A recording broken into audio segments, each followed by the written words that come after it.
Olá pessoal, aqui é o João Vitor, eu sou o Químico de Ferro e hoje nós vamos para a nossa 10ª aula da série Enem por Questões com você todos os dias até o Enem 2020.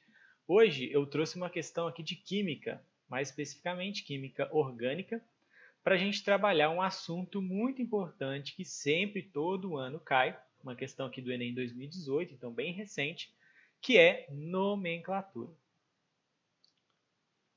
A nomenclatura de compostos orgânicos, ela obedece a algumas regras e é importante você conhecer, tem várias regras aqui, tá? Mas é importante você conhecer as mais básicas. Então vamos lá, vamos fazer um esqueminha aqui do que você precisa saber para fazer essa questão e muitas outras que envolvem nomenclatura.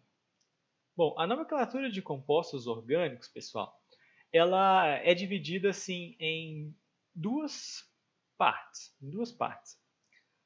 Você tem a nomenclatura da cadeia e a nomenclatura dos anexos da cadeia, que são as ramificações. Tá? Então vamos lá, nomenclatura da cadeia principal. A sua cadeia principal, a sua cadeia carbônica principal, para nomeá-la, você vai precisar basicamente de 3 etapas. Então, o nome da cadeia principal ele tem 3 partes. A primeira parte, o início, que é o prefixo, ela é de acordo com o tamanho, né, com o número de carbonos da cadeia principal. Por exemplo, se a cadeia principal tem um carbono, a primeira parte do nome desse composto vai começar com met. Se tem 2 carbonos, et. Se tem 3, prop. Se tem 4, but. Se tem 5, pent. E assim sucessivamente. Ex, ept, oct e aí vai. Então, a primeira parte do nome é de acordo com o número de carbonos da cadeia principal. Não é da molécula em si, é só da cadeia carbônica principal. A parte do meio do nome tem a ver com o tipo de ligação entre carbonos da cadeia principal. Então, se entre os carbonos da cadeia principal você só tiver ligações simples, a nomenclatura, né, o nome do composto no seu intermediário, né, na parte intermediária do nome, vai ter as letras AN. Se tiver uma ligação dupla, vai ter as letras EN. Se tiver uma ligação tripla, as letras IN. Se tiver duas duplas, a gente tem o DIEN. E por aí vai. Tá? Existem outras denominações para cadeias mais complexas, mas para resolver essa e praticamente todas as questões do Enem de nomenclatura, a gente tem que saber isso daqui. E o final do nome tem a ver com a função orgânica daquela molécula. Então, por exemplo, se o composto é um hidrocarboneto, só formado por carbono e hidrogênio, a terminação dele vai terminar com O. Se o composto for um álcool, a terminação do nome termina com ol. Se for um aldeído, com al. Se for uma cetona, com ona. Se for um ácido carboxílico, terminação oico. E antes do nome vem ácido oico. Se for um éter, você tem ílico. E por aí vai. Tá? Existem outras denominações para outras funções, mas para resolver essa questão e muitas outras, a gente precisa saber as principais. Além disso, pessoal, a gente também tem que saber, né, tem na nomenclatura orgânica a nomenclatura de ramificação. As ramificações são partes da molécula que não fazem parte da cadeia principal. Por exemplo, você tem aqui o composto, vamos supor esse composto aqui, ó, a fórmula de linhas. Vamos falar o nome dele. Ele tem 1, 2, 3, 4, 5 carbonos. Então, se ele tem 5 carbonos, ele começa o nome com pente. As ligações entre os carbonos só são ligação simples, então tem o an. E ele é um hidrocarboneto, terminado em O. Então, esse aqui é o pentano.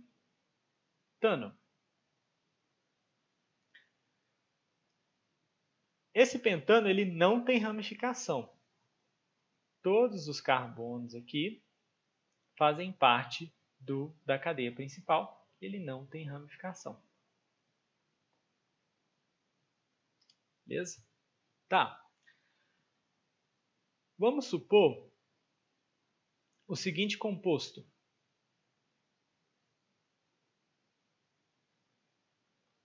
Então, você tem CH3, CH3, CH2, OH. Então, ele tem 2 carbonos, ET, ligação simples entre os carbonos, AN, e a função dele é um álcool, né? Tem um hidroxila aqui ligado a um carbono simples. Então, ele é um álcool, esse aqui é o etanol. Tranquilo? Quando a gente tem ligações duplas, por exemplo, esse carinha aqui, a gente tem que indicar em que carbono está localizada a ligação dupla. Assim como, quando a gente tem ramificação, a gente também tem que localizar. Por quê? Se eu chamar esse cara aqui de simplesmente 1, 2, 3, 4. 4 é o but. But tem ligação dupla em. É hidrocarboneto, buteno. Ótimo, esse é o buteno. Só que esse aqui também seria o buteno, né? Ele tem 4 carbonos e tem ligação dupla. Então, por conta disso, a gente tem que indicar em que carbono está a ligação dupla e, no caso de ramificação, em que carbono está a ramificação. No nosso caso aqui, esse aqui seria o but2N, que aí eu estou falando, olha, é o buteno com ligação dupla no carbono 2, e esse aqui é o but1N. Ou você pode escrever isso aqui como 2-buteno, ou 1-buteno, se você preferir, não pôr no meio. Mas é mais comum esse número estar no meio. Então, eu tenho que indicar onde está localizada a minha ramificação, ou a minha ligação dupla, tripla, o que seja. Beleza. E ramificações, elas têm, cada uma tem um nome diferente, tá? Então, nós temos, por exemplo, a ramificação que tem um CH3 assim, é chamada de metil. A ramificação CH2, CH3 é chamada de etil.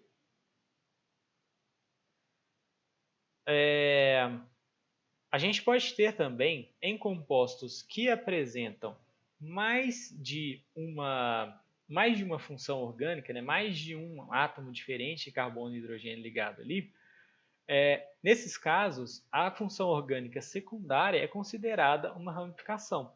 Então, às vezes, você pode ter, por exemplo, um OH como sendo uma ramificação, que a gente chama de hidróxido. Você pode ter um C-O, né, que é característico das cetonas e tal, mas se o composto ele tem mais de uma função, esse C-O pode ser uma outra coisa, ele é uma carbonil. Por aí vai. Essa é a nomenclatura de ramificação. Tá? Existem outras ramificações, por exemplo, se a gente tiver aqui 3 carbonos na ramificação, a gente pode ter alguns casos possíveis aqui. Por exemplo, eu posso ter CH2, CH2, CH3, dessa forma. Eu posso ter um CH3, CH3.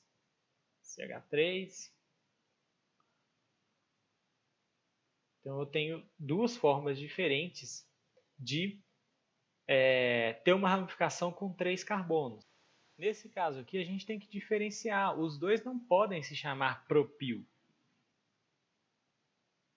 porque são ramificações diferentes. Então, para a gente diferenciar, a gente coloca normalmente uma letra ou uma pequena sigla aqui antes dele. Esse aqui, por exemplo, é o N-propil, que é o propil normal. Enquanto esse aqui de baixo é o S-propil, que é o propil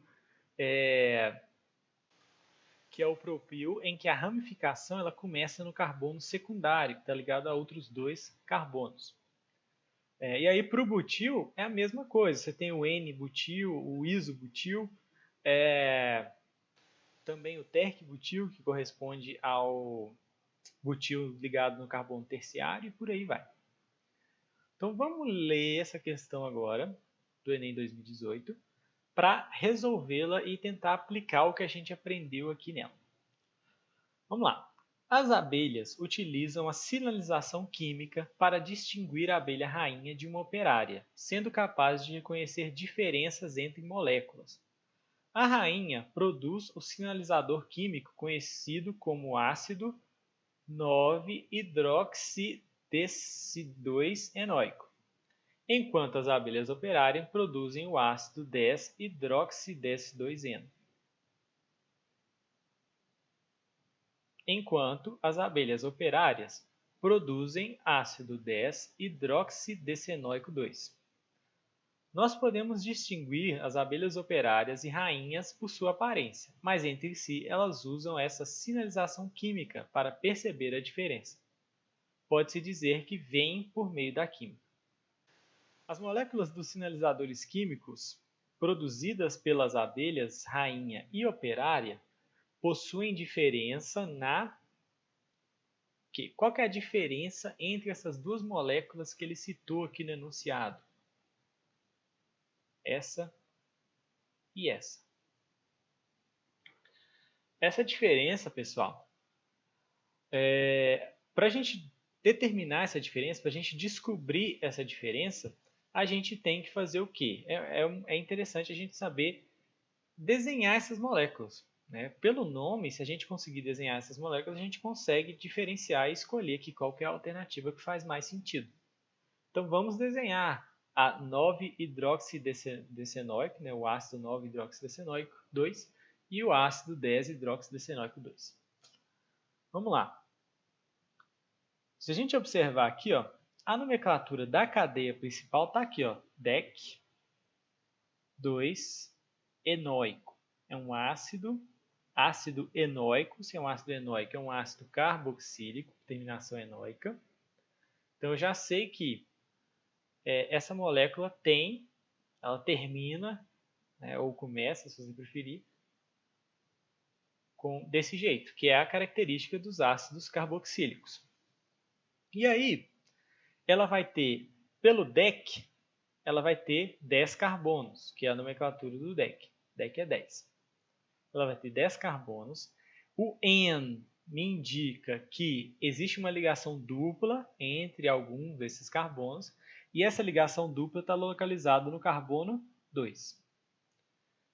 Então vamos lá. Ó, são 10 carbonos, então 1, 2, 3, 4, 5, 6, 7, 8, 9, 10.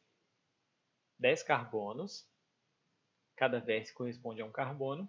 No carbono 2, então aqui está o carbono 1, que é o carbono mais próximo da função. Não é esse aqui, que é o mais longe, é o 1, é aquele lá. No carbono 2 tem uma ligação dupla, então está aqui.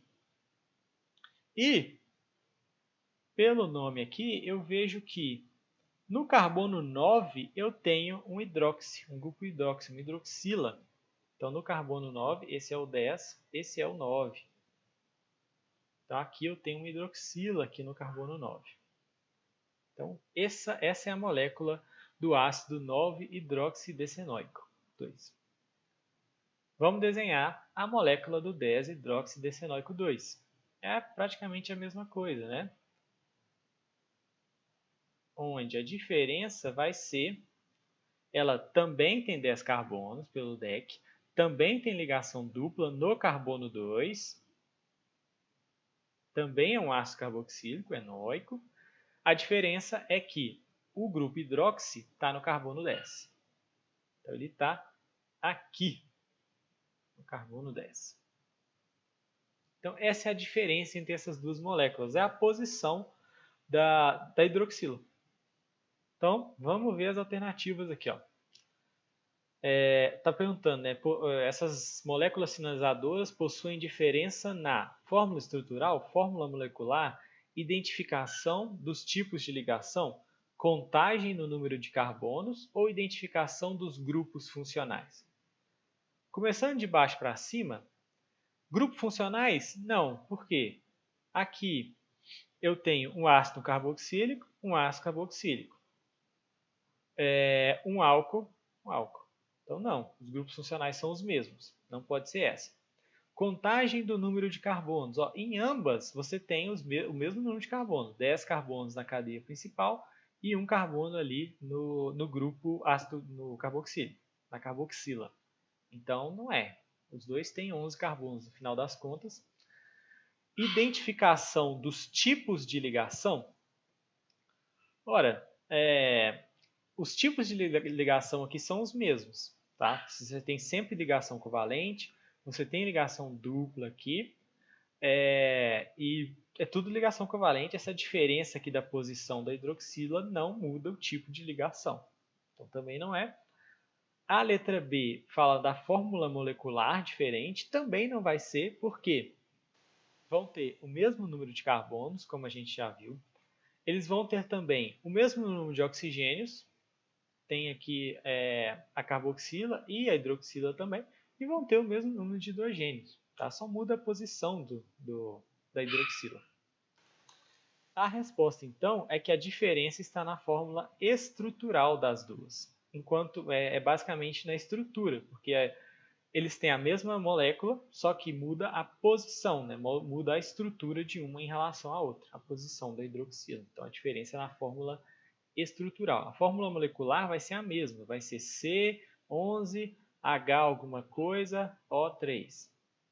Essa fórmula aqui não muda, os dois vão ter a mesma quantidade. Então, a nossa resposta é a letra A.